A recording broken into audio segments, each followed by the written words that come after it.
Oh mon Dieu!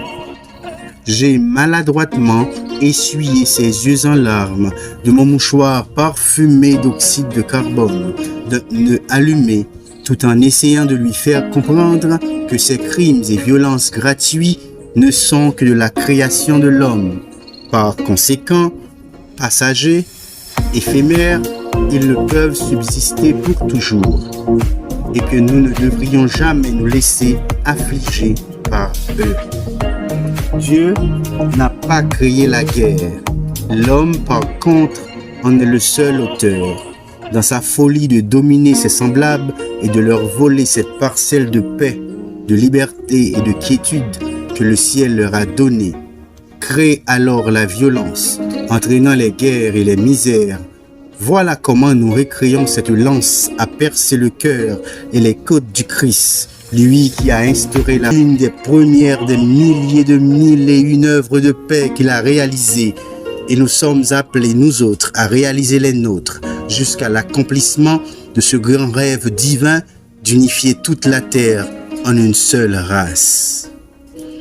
Du haut de sa dodine, Hélène laissa tomber une de ses pantoufles que je ramassai et, en guise de remerciement, elle retorqua brusquement.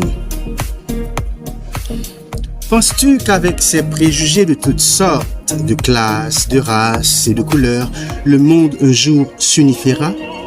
Je le crois, oui je le crois. Si chacun de nous essaie de se purifier des pensées de Satan, nous arriverons à atteindre cette tranquillité du cœur, source de paix et d'amour, dans l'assurance et la foi de savoir que tout est divinement bien, même si le sens semble affirmer le contraire. Voilà comment j'ai pu répondre à Hélène. Et elle de continuer.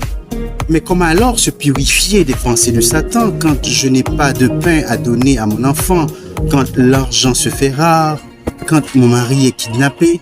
Bref, toute tranquillité ne suppose-t-elle pas alors le confort moral et le bien-être matériel? Je les regardais puis je souris.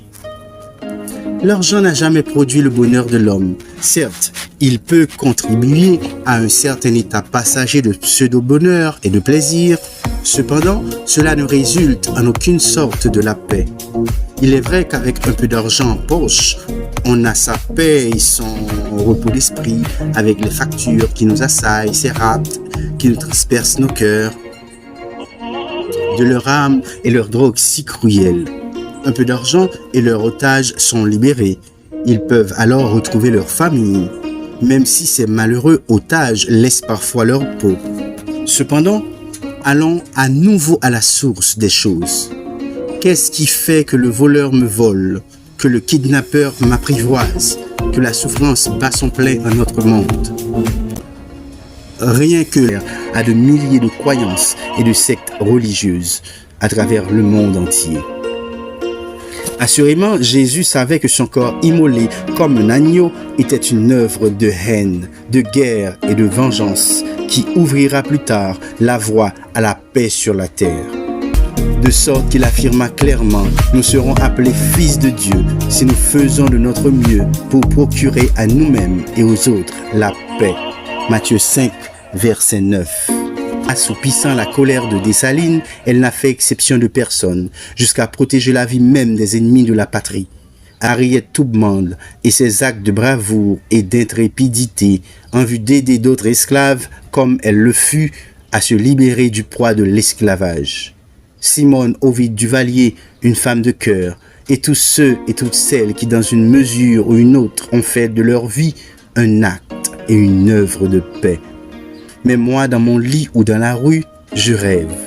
Je rêve de voir un jour Dessalines ressurgir et changer son slogan de couper tête boule écaille en coller tête baticaille.